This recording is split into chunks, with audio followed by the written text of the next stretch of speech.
Hai teman-teman, selamat datang di channel artikel YouTube. Channel pertama cerita Kenshin. Kali ini admin upload lagi ya. Makasih. Kisah pemuda kaya, anak bos besar, pemilik 73 perusahaan yang menjadi cleaning service.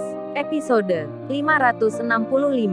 Terungkapnya Kenshin membuat wanita bernama Kaori, pemilik gedung dan toko perhiasan ini, berbalik ganti tak percaya diri saat mendapat informasi dari Mr. Walker. Pemuda yang bernama Kenshin itu adalah pimpinan perusahaan di London.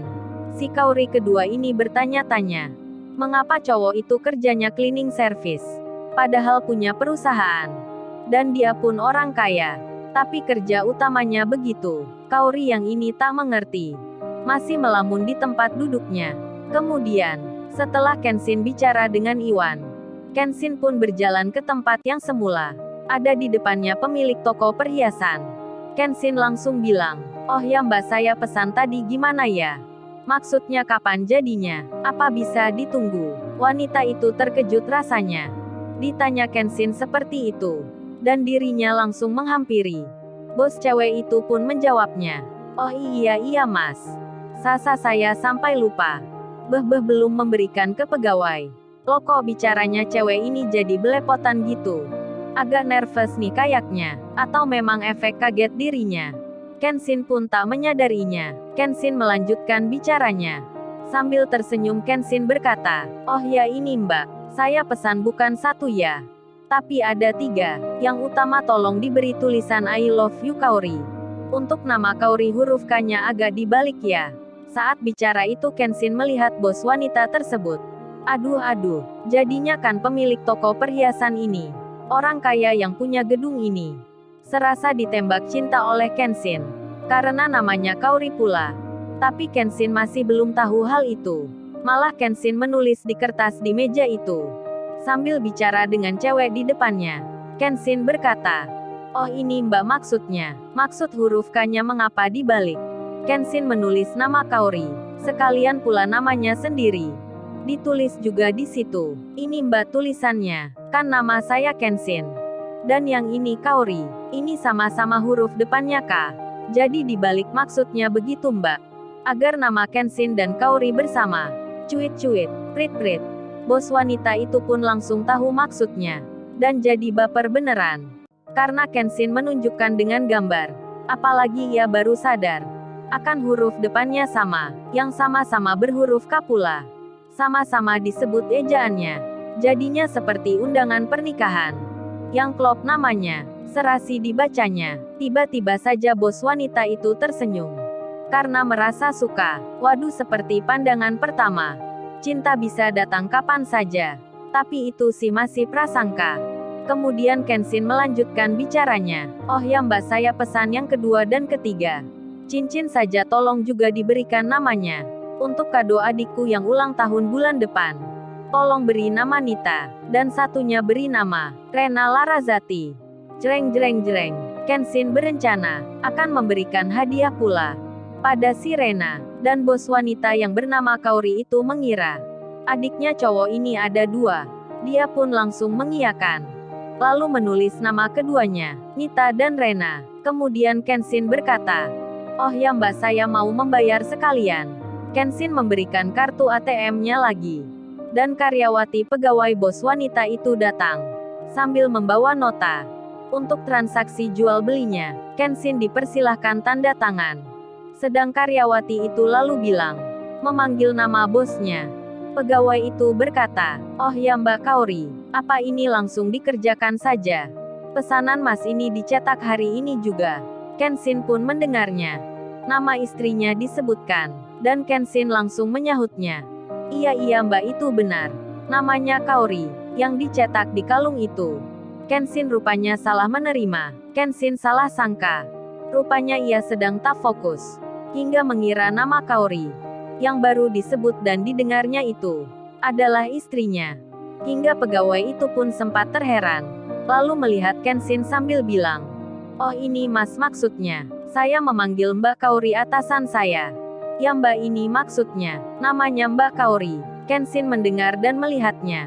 Terkaget langsung dirinya, dan Kenshin bertanya, "Loh, jadi mbaknya ini namanya Kaori ya?" Yang ditanya pun tersenyum saja. Tanda mengiyakan, tak menjawab dengan kata, malah berjalan begitu saja. Menuju ke belakang. Waduh salah tingkah kayaknya. Ditanya Kenshin malah menghindar. Malu-malu nih dirinya. Kayak di film aja. Pegawainya pun melihatnya. Kenshin pun sama. Langsung tersadar dirinya. Barusan mengucap I love Kaori. Seperti menyatakan cinta pada orang yang namanya sama dengan istrinya. Bahkan secara langsung pula, Kenshin yang teringat itu. Jadi malu seketika, dan Kenshin berjalan ke arah Iwan. Iwan pun berkata, "Waduh bro, aku nggak enak nih sama lu bro. Aku yang punya acara, malah merepotkan lu begini, pakai uangmu segala. Atau besok aja aku bayar bro. Aku cicil saat sudah gajian." Kenshin menjawabnya, "Lu bicara apa Wan? Pakai mencicil segala. Memangnya aku ini pinjol apa Wan?" Hahaha. Kenshin tertawa. Dan melanjutkan bicaranya. "Tenang aja Wan itu. Lu kagak usah segan. Karena apa yang lu bantu ke aku, itu lebih besar Wan daripada uang. Apa lu ingat saat aku menikah? Kalau nggak ada lu yang menghalangi, mungkin aku nggak tahu Wan saat itu. Bisa kena tembak pelurunya Yudis. Atau kalau meleset terkena Kaori.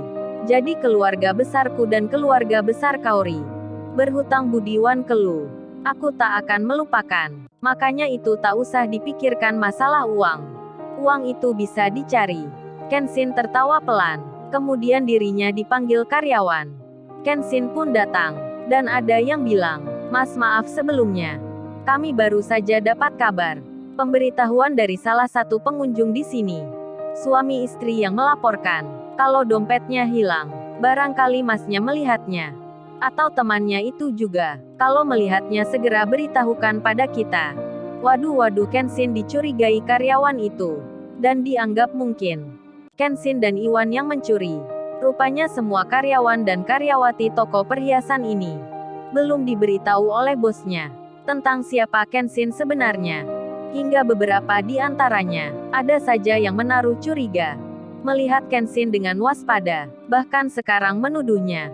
Sedang bosnya pemilik toko perhiasan itu belum juga mencabut perintahnya agar tak lagi memperhatikan Kenshin, serta jangan mencurigai si Kaori kedua ini karena masih terkejutnya sebab mendapat berita yang tak disangkanya. Dirinya pun kini melihat komputernya, menulis namanya sendiri. Bos toko ini mendesain cetakan nama yang akan ditulis di kalung perhiasan yang dipesan Kenshin. Pegawainya pun bertanya, "Oh ya Mbak, apa saya saja yang mengerjakan? Ini kan memang pekerjaan saya." Bos wanita itu menjawabnya, "Oh enggak apa Herlin, ini biar saya saja yang mencetaknya." Waduh, eksklusif dong kalungnya. Yang mengerjakan adalah pemiliknya. Dan yang menulis nama Kaori. Orangnya bernama sama, Kaori pula. Jadinya kalung itu istimewa. Sedang Kenshin malah diajak berjalan oleh security dan karyawan toko itu. Security-nya bilang, "Oh ya mas, kalau gitu ikut saya sebentar. Kita masuk ke dalam." Kenshin pun tak tahu maksudnya. Ada apa memangnya? Sedang Iwan lagi duduk menunggu cincin yang lagi dicetak namanya, yang mengerjakan pegawai yang lainnya.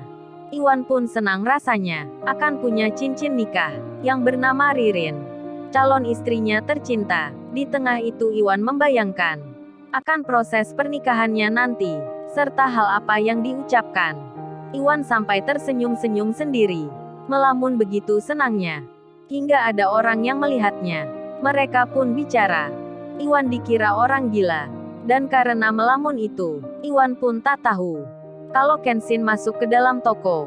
Karena diajak orang yang tadi. Saat Kenshin ada di dalam, security-nya berkata, "Mas maaf sebelumnya. Saya harus memeriksa masnya. Barangkali dompet yang hilang itu ada ditaruh di bajunya." Security langsung saja memeriksa bajunya Kenshin. Sedang karyawan lain memperhatikan. Ada yang berdiri di samping kiri dan kanan. Berdiri di depan dan belakang. Mereka memandang dengan serius. Curiga sekali dengan Kenshin. Kenshin pun hanya diam saja. Tenang, tak merasa tersinggung ataupun marah karena dicurigai. Hingga ada pegawai wanita lainnya yang memberitahukan pada bosnya. Oh ya Mbak Kaori, ini barusan ada pengunjung yang kehilangan dompetnya. Sudah melaporkan ke customer service kita. Dan para security mencurigai seorang pria. Pria itu sekarang diperiksa. Ada di ruang dalam. Dia itu yang Mbak Kaori tadi bilang. Laki-laki yang perlu diwaspadai. Sekarang lagi diperiksa oleh karyawan. Bajunya digeledah, karena mungkin dia yang mencuri dompetnya. Saat mendengar kabar itu, Kaori yang kedua ini kaget sekali. Langsung dia berdiri, lantas kemudian berkata, "Apa-apa kamu bilang? Cowok itu diperiksa di sini. Siapa yang memerintahkan begitu? Memang siapa yang menyuruh? Siapa pula pimpinan di sini? Kok seenaknya bertindak? Bikin malu saya saja." Kaori ini langsung berubah mukanya. Dari yang ramah menjadi marah. Karena mendengar berita tentang Kenshin yang diperiksa bawahannya. Bos wanita itu pun langsung datang ke ruang tempatnya Kenshin. Para anak buahnya pun melihatnya. Lalu, bagaimana kisah selanjutnya? Subscribe channel ini untuk episode berikutnya. Terima kasih. Jangan lupa ya guys, untuk kelanjutan ceritanya ada di YouTube. Jangan lupa subscribe ya guys, dan tekan notifikasinya